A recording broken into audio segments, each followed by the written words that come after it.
Good afternoon, Bay Nation. Welcome to another episode of Fantasy Bay. I'm your host, Mike Williams, and today we're going to be going over the Thursday night matchup for Week 5.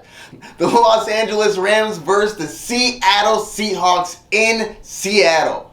The 12th man's going to be in the house on this one. This is going to be a fantastic game. Let's get it started. Starting off with the visiting team, the Los Angeles Rams. Matthew Stafford's been playing great this year. I definitely think you can fire him up in this matchup. The Seattle Seahawks don't scare me on defensive end. Next, we have the wide receivers. Cooper Kupp has been playing out of his mind.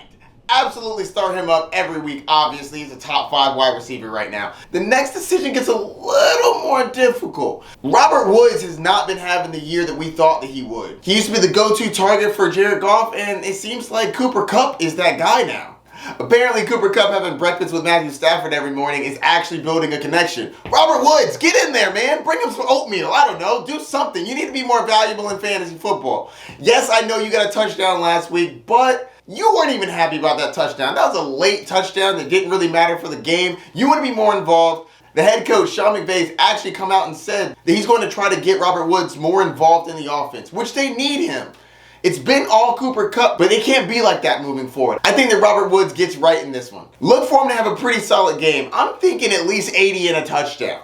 I have Robert Woods as a low-end wide receiver 2, high-end flex play with upside. Obviously, Cooper Kupp is a wide receiver 1. He's an absolute beast. Moving on to the running back position, Darrell Henderson has been playing absolutely fantastic this year. I think you fire him up. Sony Michel got some work while he was out, but as long as Darrell Henderson is there, I'm not touching Sony Michel. Fire up Darrell Henderson as a high-end running back too. Next, moving on to the tight end position, I'm actually not starting Van Jefferson or Deshaun Jackson, but I do think if you have an extra spot, putting him on your bench is not the worst idea in the world. Van Jefferson's been getting more involved, and Deshaun Jackson is always a threat for the deep pass.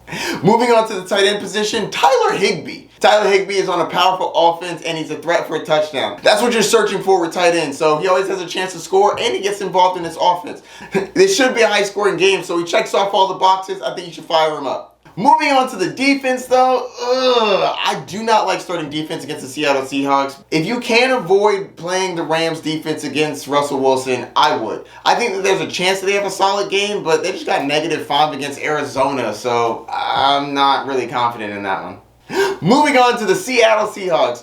Fire up your Russell Wilson. He's an absolute beast. I know this defense is incredible, but so is he. I don't think that he has as much upside as usual, but this is supposed to be a high-scoring game, so I do think that he has a solid affair.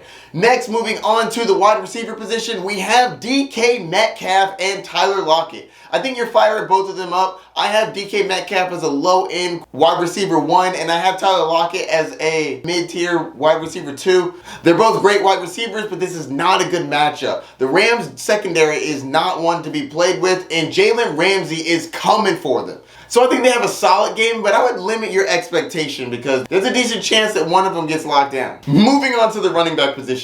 Chris Carson hasn't practiced all week.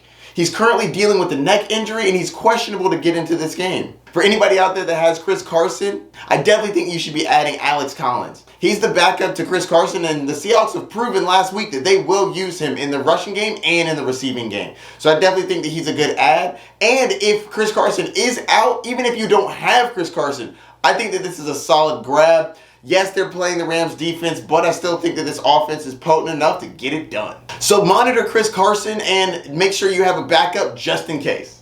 Moving on to the tight end position, you're not starting their tight end, you're not starting their defense, and the kicker's a maybe. The Rams might get a few stops, and they'll need to put a couple through the uprights. All right, that's going to do it for the fantasy breakdown of this game. Time to move on to Pigskin Pick'em. In this game, the Rams are a 1.5 favorite over the Seattle Seahawks. I'm going to have to go with those Rams. I just think that the defense of the Rams is incredible, and they're going to give Russell Wilson a tough time. And the offense of the Rams can definitely keep up with the Seahawks. So I got to go with the Rams in this one. I know that the Seahawks are at home, but Chris Carson banged up, 1.5 point underdogs. I'm going to take the Rams to win by more than 1. And that's going to do it for this one. Don't forget to like, subscribe, and hit that notification down below. If you have any questions, hit me up, and good luck this week. Peace.